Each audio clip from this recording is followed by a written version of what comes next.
सभी का स्वागत है इस नए और बेहद खास डीप डाइव में। आज का हमारा ये गहन विश्लेषण एक ऐसे विषय पर है जो हमारी रोजमर्रा की जिंदगी से जुड़ा है। हाँ बिल्कुल। लेकिन लोग शायद ही कभी इसके इतने डीपली टेक्निकल और लीगल पहलुओं पर गौर करते हैं। मतलब अक्सर ऐसा होता है ना कि कोई किसी से बड़ा वादा कर देता है और फिर ऐन वक्त पर बिना कुछ दिए मुकर जाता है। सही कहा। या फिर किसी मुफ्त के वादे पर भरोसा करके किसी को भारी नुकसान उठाना पड़ता है। आम जिंदगी में हम इसे धोखा या वादा खिलाफी कह सकते हैं, लेकिन कानून की नज़र में इसका एक पूरा फ्रेमवर्क है। बिल्कुल, एक पूरा लीगल स्ट्रक्चर है इसके पीछे। तो आज इस डीप डाइव में हम इंडियन कॉन्ट्रैक्ट एक्ट 1872 की धारा 25 यानी सेक्शन 25 की गहराइयों में उतरेंगे। इसका मूल सिद्धांत है नो कंसिडरेशन नो कॉन्ट्रैक्ट, जिसका सीधा सा अर्थ है बिना प्रतिफल के अनुबंध नहीं होता। और श्रोताओं की जानकारी के लिए बता दूं कि आज के इस विश्लेषण के लिए हमने आई प्लीडर्स, लीगल हाइट्स और द लीगल स्कूल के काफी ज्ञानवर्धक लेखों और लीगल डॉक्यूमेंट्स को बेस बनाया है। बिल्कुल। तो आज का हमारा मिशन बहुत ही क्लियर है। पहले तो ये समझना है कि आखिर क्यों कानून मुफ्त के वादों को लागू नहीं करता। लेकिन उसके बाद हम इस डीप डाइव के सबसे जरूरी और इंटरेस्टिंग हिस्से पर आएंगे, जो कि हमारा मेन फोकस भी है। वो स्पेशल एक्सेप्शंस या अपवाद, जहां एक मुफ्त का वादा भी लीगली बाउंडिंग कॉन्ट्रैक्ट बन जाता है। हाँ, तो चलिए इस कहानी को शुरू से समझते हैं। लीगल दुनिया में एक बहुत ही फेमस लैटिन मैक्सिम है, क्विड प्रो क्वो। इसका सीधा सा मतलब होता है समथिंग इन रिटर्न, यानी कुछ के बदले कुछ। देखिए, जब दो लोग आपस में कोई एग्रीमेंट करते हैं तो कानून ये मानता है कि दोनों पार्टीज को एक दूसरे से कुछ ना कुछ फायदा मिलना चाहिए। अगर सिर्फ एक ही व्यक्ति सब कुछ दे रहा है और दूसरा सिर्फ ले रहा है तो वो लीगली बाइंडिंग कॉन्ट्रैक्ट नहीं है। वो बस एक गिफ्ट या चैरिटी हुई है ना? बिल्कुल। इंडियन कॉन्ट्रैक्ट एक्ट के सेक्शन 2D में इस कंसिडरेशन या प्रतिफल को बहुत ही टेक्निकल तरीके से डिफाइन किया गया है। मैं समझाती हूँ। इस डेफिनेशन के हिसाब से जब प्रॉमिसर यानी वादा करने वाले की इच्छा पर प्रॉमिसी या कोई और व्यक्ति कोई काम करता है या करने से रुकता है, तो उस काम या उस प्रॉमिस को कंसिडरेशन कहा जाता है। और यहीं पर आती है सेक्शन 25। कानून कहता है एक्स नूडो पैक्टो नॉन ऑरेटोर एक्टियो, मतलब एक नेकेड या बिना कंसिडरेशन के किया गया एग्रीमेंट हमेशा वॉइड या शून्य होता है। कोर्ट ऐसी किसी भी डील को एनफोर्स नहीं करता जिसमें दोनों तरफ से वैल्यू एक्सचेंज ना हो रही हो। और इस स्ट्रिक्ट रूल को समझने के लिए ना हिस्ट्री के बहुत ही क्लासिक केस का जिक्र करना जरूरी है। साल 1914 का एक केस है, अब्दुल अजीज वर्सेस मासूम अली। अरे हाँ, वो मस्जिद वाला केस। हाँ वही। इस केस की स्टोरी कुछ ऐसी है कि एक जगह मस्जिद का निर्माण होना था, चंदा इकट्ठा किया जा रहा था और काफी लोग डोनेट कर रहे थे। एक शख्स ने इस कंस्ट्रक्शन के लिए एक बड़ी रकम चंदे के रूप में देने का वादा कर दिया। तो मतलब कमेटी ने सोचा होगा कि अब तो पैसे आ ही जाएंगे। बिल्कुल। मस्जिद कमेटी ने उसके इस वादे को लिख लिया और उस पैसे के आने की उम्मीद में आगे की प्लानिंग शुरू कर दी। लेकिन जब एक्चुअल में पैसे देने का वक्त आया तो वो व्यक्ति अपने वादे से मुकर गया। जी हाँ, कमेटी को लगा कि उनके पास एक सॉलिड केस है, आखिर वादा तो किया ही गया था। मामला अदालत में पहुंचा, लेकिन कोर्ट का फैसला सुन के लोग दंग रह गए। कोर्ट ने उस वादे को पूरी तरह से वॉइड करार दे दिया, राइट? एग्जैक्टली। कोर्ट की रीजनिंग बहुत क्लियर थी। वहां कोई कंसिडरेशन नहीं था। मस्जिद कमेटी ने उस चंदे के बदले में उस व्यक्ति को अपनी तरफ से कोई फायदा, कोई प्रॉपर्टी या कोई भी कंसिडरेशन नहीं दिया था। मतलब ये पूरी तरह से एक यूनिलैटरल प्रॉमिस यानी एक तरफा वादा था। हाँ, क्योंकि यहाँ कुछ के बदले कुछ का रूल टूट रहा था, इसलिए इंडियन कॉन्ट्रैक्ट एक्ट के मुताबिक कानून ने उस वादे को लागू करने से साफ इनकार कर दिया। तो इस केस से ये बात तो क्लियर हो गई कि सिर्फ जज्बात में आकर या चैरिटी के नाम पर किए गए वादे कोर्ट में लीगली एनफोर्स नहीं करवाए जा सकते अगर सामने वाले ने कोई कंसिडरेशन ना दिया हो। लेकिन कानून इतना सीधा भी नहीं है। कंसिडरेशन की डेफिनेशन में एक ऐसी शर्त छुपी है जिसने बड़े बड़े अग्रीमेंट्स को पलट कर रख दिया है। वो शर्त है डिजायर ऑफ द प्रॉमिसर, यानी वादा करने वाले की इच्छा। डिजायर ऑफ द प्रॉमिसर मतलब एक वैलिड कंसिडरेशन तभी माना जाएगा जब वो काम प्रॉमिसर की स्पेसिफिक डिमांड या इच्छा पर किया गया हो। तो 80 का दुर्गा प्रसाद वर्सेस बलदेव केस एक मास्टरपीस है। इस कहानी में एक बेहद दिलचस्प ट्विस्ट है जो सिखाता है कि अच्छी नियत और मेहनत हमेशा कोर्ट में जीत नहीं दिलाती। श्रोताओं के लिए केस काफी सरप्राइजिंग होने वाला है। तो हुआ क्या था इसमें? हुआ कुछ यूं कि एक शहर के कलेक्टर को लगा कि वहां एक नए और व्यवस्थित बाजार की जरूरत है। उसने उसने दुर्गा प्रसाद नाम के एक व्यक्ति को आदेश दिया कि वो अपने खर्च पर इस बाजार का निर्माण करें। तो दुर्गा प्रसाद ने अपने पैसे लगा दिए? हाँ, दुर्गा प्रसाद ने कलेक्टर का आदेश माना, अपना पैसा लगाया, बहुत मेहनत की और एक शानदार बाजार बनाकर तैयार कर दिया। बाजार शुरू हुआ तो वहां के दुकानदार बहुत खुश हुए, उनका बिजनेस अच्छा चलने लगा। जाहिर है बनी बनाई मार्केट मिल गई उन्हें। तो उन दुकानदारों ने दुर्गा प्रसाद की इस मेहनत से खुश होकर अपनी मर्जी से उसके साथ एक अग्रीमेंट किया। उन्होंने वादा किया कि बाजार में उनकी जो भी सेल्स होगी उस पे वो दुर्गा प्रसाद को एक फिक्स्ड कमीशन देंगे।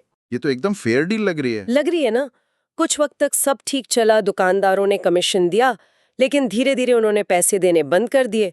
दुर्गा प्रसाद को गुस्सा आया और उसने दुकानदारों पर ब्रीच ऑफ कॉन्ट्रैक्ट का केस ठोक दिया। और दुर्गा प्रसाद का आर्ग्यूमेंट तो सीधा सा रहा होगा कि मैंने इनके लिए बाजार बनाया, अपना पैसा लगाया, जो कि एक बहुत बड़ा कंसिडरेशन है, इसलिए मुझे मेरा कमीशन मिलना चाहिए। बिल्कुल यही कहा उसने।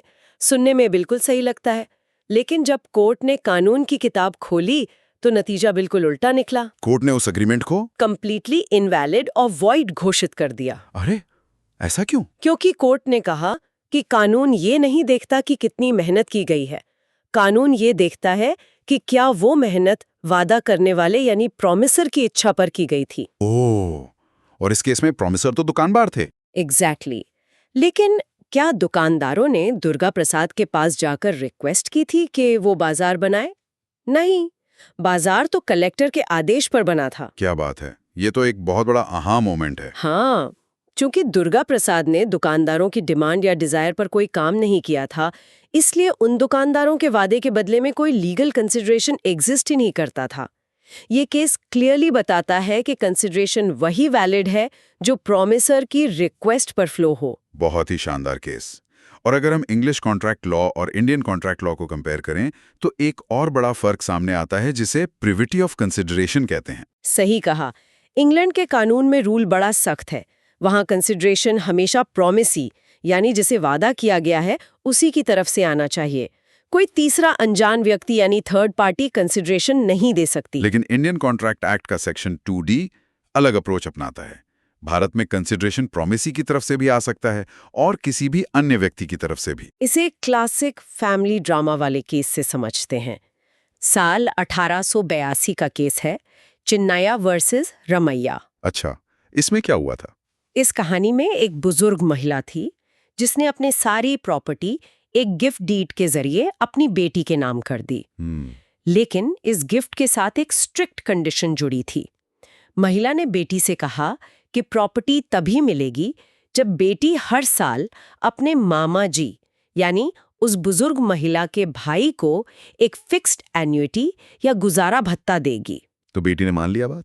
हाँ, बेटी ने तुरंत हाँ कर दी और उसी दिन अपने मामा जी के साथ एक रिटन अग्रीमेंट साइन कर लिया कि वो हर साल उन्हें पैसे देगी। प्रॉपर्टी का ट्रांसफर कंप्लीट हो गया। बेटी अब प्रॉपर्टी की मालकिन बन गई। लेकिन मुझे लग रहा है मालकिन बनती उसने रंग बदले होंगे। बिल्कुल, मालकिन बनते ही उसने अपने मामा जी को पैसे देने से साफ इनकार कर दिया। बेटी बहुत चालाक थी। उसने एक लीगल आर्ग्यूमेंट पेश किया। क्या आर्ग्यूमेंट दिया उसने? उसने कहा कि मामा जी ने उस प्रॉपर्टी या उस अग्रीमेंट के बदले में उसे क्या दिया? कुछ भी नहीं। तो जब मामा जी की तरफ से कोई कंसिडरेशन आया ही नहीं तो वो अग्रीमेंट सेक्शन 25 के अंडर वॉइड हो जाना चाहिए। तो मामला कोर्ट में गया होगा, मामा जी ने केस कर दिया। हाँ, मामा जी ने कोर्ट का दरवाजा खटखटाया। कोर्ट ने पूरे मामले को देखा और अपना हिस्टोरिकल वर्डिक्ट सुनाया। कोर्ट ने माना कि हाँ, मामा जी ने सीधे तौर पर बेटे को कोई कंसिडरेशन नहीं दिया था। लेकिन इंडियन लॉ में कंसिडरेशन किसी थर्ड पार्टी से भी आ सकता है? बिल्कुल। इस केस में वो थर्ड पार्टी थी, बुजुर्ग महिला यानी माँ, जिसने बेटी को प्रॉपर्टी दी थी। बेटी को माँ से प्रॉपर्टी मिल चुकी थी और वही प्रॉपर्टी मामा जी को किए गए प्रॉमिस का वैलिड कंसिडरेशन थी। कमाल है। इसलिए बेटी कानूनी तौर पर अपने मामा जी को पैसे देने के लिए पूरी तरह बाउंड थी। जी हाँ, तो अब तक के इस पूरी चर्चा में ये बात पूरी तरह एस्टैब्लिश हो चुकी है कि कानून में मुफ्त के वादों की या बिना कंसिडरेशन वाले अग्रीमेंट्स की कोई जगह नहीं है। लेकिन कानून इंसानी सोसाइटी के लिए बनता है और समाज सिर्फ बिजनेस, पैसे और प्रॉफिट लॉस पर नहीं चलता। बिल्कुल, इंसानी रिश्तों में प्यार, एहसान और जिम्मेदारियां भी होती हैं। यही वजह है कि इंडियन कॉन्ट्रैक्ट एक्ट बनाने वालों ने सेक्शन 25 में ही कुछ ऐसी एक्सेप्शनल सिचुएशंस यानी अपवादों को शामिल किया जहां अगर कंसिडरेशन ना भी हो तब भी अग्रीमेंट एक 100% वैलिड और लीगली बाइंडिंग कॉन्ट्रैक्ट बन जाता है। और हमारा फोकस अब इन्हीं एक्सेप्शंस पर है। तो पहला एक्सेप्शन है नेचुरल लव एंड अफेक्शन, यानी प्राकृतिक प्रेम और स्नेह, जिसका जिक्र सेक्शन 25 सबसेक्शन 1 में है। कानून समझता है कि परिवार के सदस्य एक दूसरे को प्यार में प्रॉपर्टी या पैसे दे सकते हैं बिना किसी बदले की उम्मीद के। हाँ, लेकिन इस एक्सेप्शन का गलत फायदा ना उठाया जाए, इसलिए कानून ने 4 बहुत ही सख्त शर्तें लगा दी हैं। वो शर्तें क्या हैं? पहली शर्त, अग्रीमेंट हमेशा लिखित या रिटन होना चाहिए, सिर्फ बोलने से काम नहीं चलेगा। दूसरी शर्त, ये अग्रीमेंट कानून के तहत रजिस्टर्ड होना चाहिए। तीसरी शर्त, दोनों पार्टीज के बीच एक नियर रिलेशन यानी करीबी रिश्ता होना चाहिए, जैसे खून का रिश्ता या पति पत्नी। और चौथी शर्त?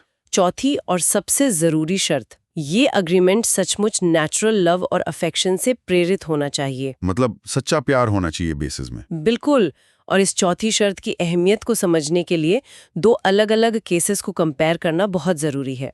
पहला केस है भिवा वर्सेस शिवराम। इसमें क्या हुआ था? इस केस में 2 भाइयों के बीच जमीन जायदाद को लेकर लंबा पारिवारिक झगड़ा चल रहा था। घर का माहौल खराब था। आखिर में एक दिन एक भाई ने तय किया कि इस झगड़े को हमेशा के लिए खत्म किया जाए ताकि दोनों में आपस का प्यार और शांति बनी रहे। तो उसने अपनी प्रॉपर्टी दे दी? उसने एक डॉक्यूमेंट बनवाया, उसे रजिस्टर करवाया और लिखा कि वो अपनी प्रॉपर्टी का आधा हिस्सा अपने दूसरे भाई को दे रहा है। बदले में दूसरे भाई ने कुछ नहीं दिया। और कोर्ट ने इसे मान लिया? बिल्कुल। जब मामला कोर्ट में रिव्यू के लिए आया तो कोर्ट ने इस अग्रीमेंट को एकदम वैलिड माना, क्योंकि भले ही पिछले दिनों में झगड़ा था, लेकिन ये अग्रीमेंट इसलिए किया गया था ताकि भाईचारा और स्नेह बचाया जा सके। ये नेचुरल लव एंड अफेक्शन का एक परफेक्टली वैलिड एक्सेप्शन था। बहुत बढ़िया। लेकिन आपने कहा था कि एक और केस है जो इसके बिल्कुल ऑपोजिट है। हाँ, अब ठीक इसके ऑपोजिट दूसरा केस देखिए, राजलकी डाबी वर्सेस भूतनाथ मुखर्जी। इस केस में एक पति और पत्नी थे जिनके बीच हालात बहुत ही खराब थे। रोज के भयंकर झगड़े और क्लेश से तंग आकर दोनों ने तय किया कि अब वो साथ नहीं रह सकते और उन्हें अलग रहना चाहिए। सेपरेशन की बात आ गई। जी। पति ने एक लिखित अग्रीमेंट बनाया और उसे रजिस्टर करवाया, जिसमें लिखा था कि वो पत्नी को अलग रहने के लिए हर महीने एक फिक्स्ड अमाउंट एज मेंटेनेंस देगा। ओके, तो रिटन भी है, रजिस्टर्ड भी है और नियर रिलेशन भी है। हाँ, लेकिन उस अग्रीमेंट में दोनों ने अपने बीच चल रहे कॉन्फ्लिक्ट्स और झगड़ों का एक्सप्लिसिटली जिक्र भी किया था। कुछ समय बाद पति ने पैसे देने बंद कर दिए। पत्नी कोर्ट चली गई और सेक्शन 25(1) का हवाला देकर बोली कि ये पति पत्नी के बीच का रजिस्टर्ड लिखित अग्रीमेंट है, इसलिए लागू होना चाहिए। पर कोर्ट का नजरिया क्या था इसमें? कोर्ट ने कहा कि यहाँ रिटन, रजिस्टर्ड और नियर रिलेशन वाली शर्तें तो पूरी हो रही हैं, लेकिन क्या इस अग्रीमेंट की बुनियाद में नेचुरल लव एंड अफेक्शन है? बिल्कुल नहीं। सही बात है, वो तो झगड़े की वजह से अग्रीमेंट कर रहे थे। एग्जैक्टली। ये डॉक्यूमेंट तो झगड़े, क्लेश और अलगाव का नतीजा है। जब दोनों अलग ही इसलिए हो रहे हैं क्योंकि उनके बीच प्यार नहीं बचा, तो इसे स्नेह और प्रेम के एक्सेप्शन में कैसे रखा जा सकता है? नतीजतन इस अग्रीमेंट को कंप्लीटली वॉइड और शून्य करार दे दिया गया। मतलब एक छोटा सा इमोशनल एलिमेंट ना होने से पूरा का पूरा कॉन्ट्रैक्ट इनवैलिडेट हो गया। ये चीज सुनने वालों के लिए बहुत बड़ा लेसन है। बिल्कुल। अब आते हैं दूसरे अपवाद पर, पास्ट वॉलंटरी सर्विसेज यानी अतीत की स्वैच्छिक सेवाएं जो सेक्शन 25 सबसेक्शन 2 में दी गई हैं। तो ये एक्सेप्शन बेसिकली ह्यूमन ग्रैटिट्यूड यानी कृतज्ञता के कॉन्सेप्ट पर आधारित है। हाँ, कई बार लोग बिना किसी उम्मीद या कानूनी वादे के किसी की मदद कर देते हैं। मान लीजिए कि एक रोड एक्सीडेंट हो गया और एक व्यक्ति ने तुरंत अपनी गाड़ी रोकी, घायल को हॉस्पिटल पहुंचाया और उसकी जान बचा ली। उस वक्त बचाने वाले ने ना तो कोई पैसे मांगे थे और ना ही घायल व्यक्ति ने कोई रिवॉर्ड ऑफर किया था। मतलब वहां कोई कॉन्ट्रैक्ट नहीं था। सही कहा। लेकिन जब घायल व्यक्ति ठीक हो जाता है तो वो उस मददगार की इस निस्वार्थ सेवा से इतना खुश होता है कि वो उसे 50,000 रुपए इनाम देने का वादा करता है। अब जनरल रूल ये कहता है कि पिछली सेवा कंसिडरेशन नहीं होती। लेकिन सेक्शन 25(2) इसका एक्सेप्शन है।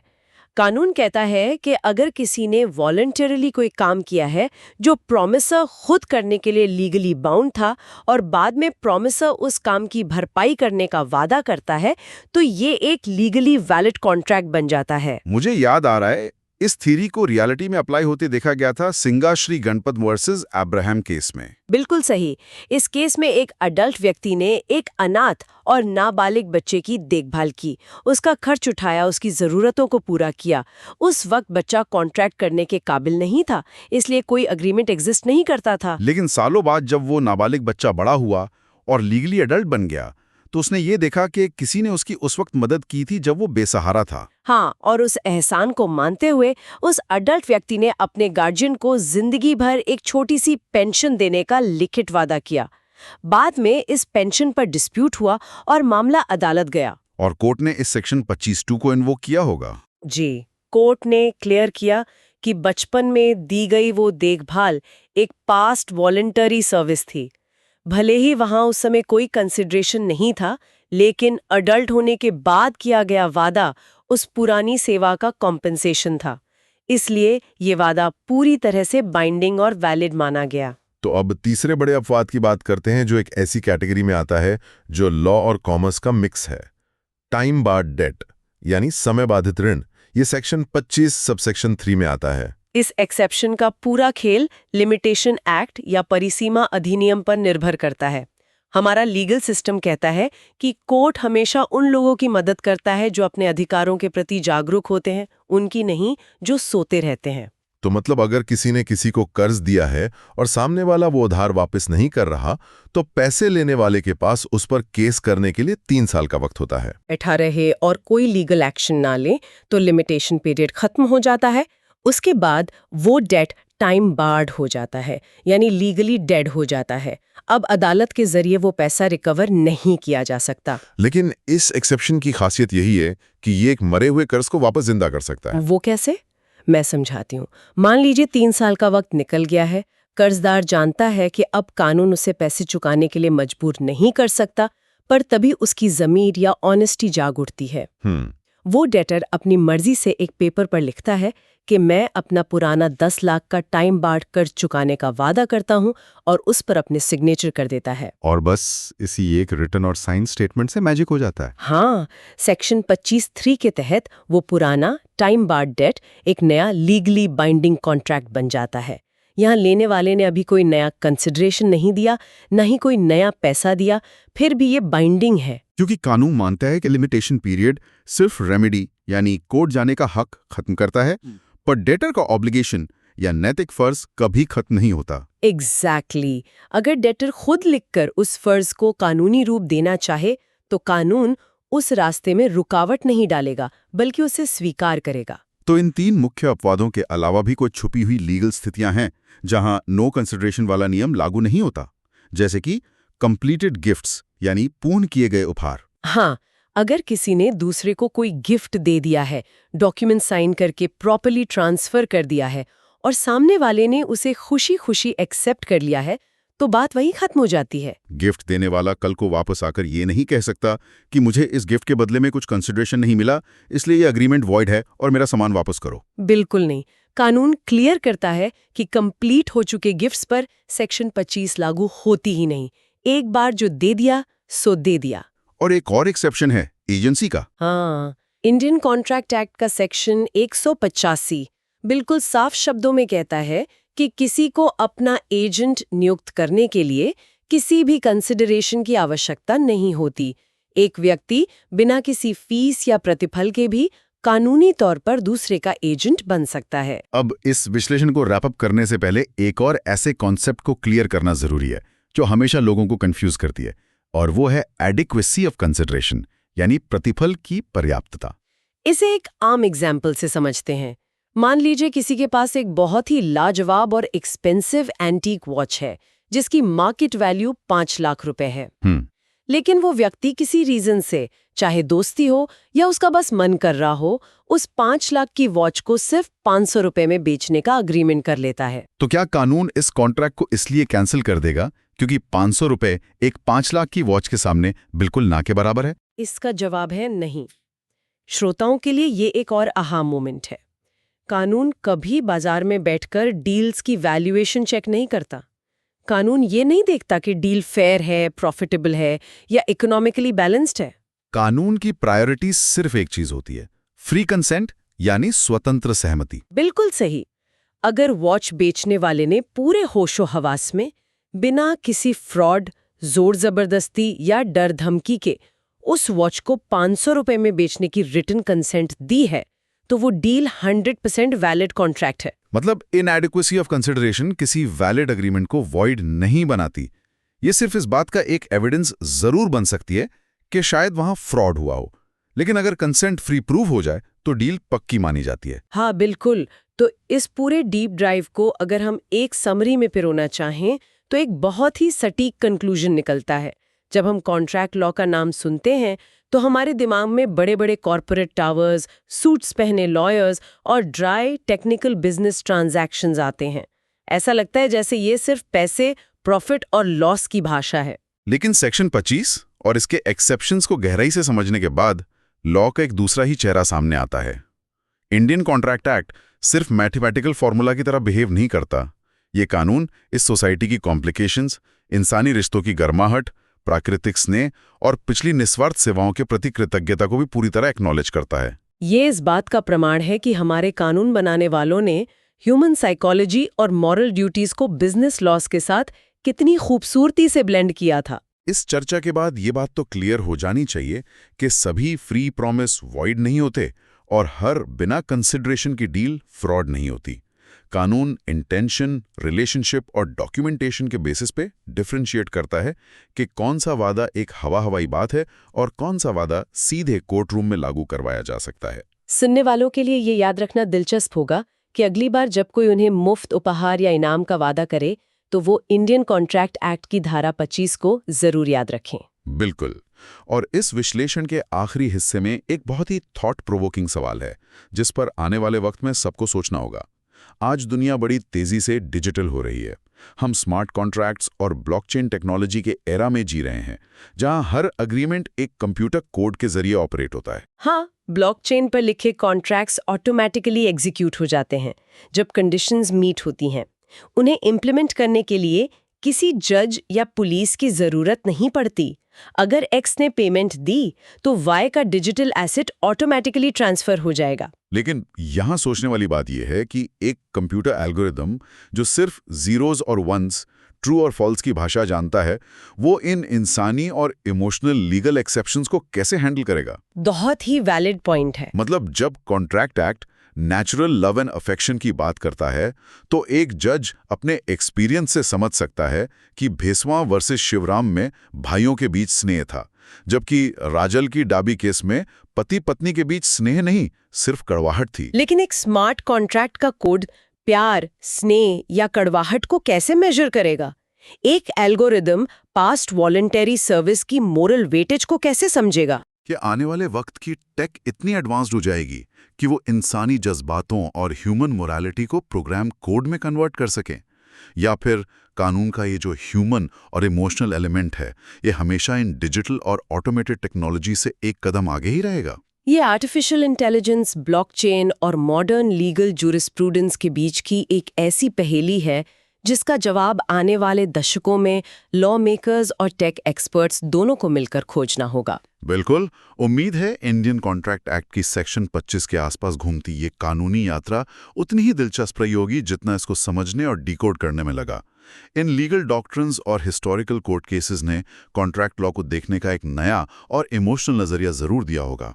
ज्ञान के इस अहम सफर में साथ रहने के लिए बहुत बहुत शुक्रिया। मिलेंगे अगले गहन विश्लेषण में एक नए, रोचक और नॉलेज से भरे विषय के साथ। तब तक के लिए विदा।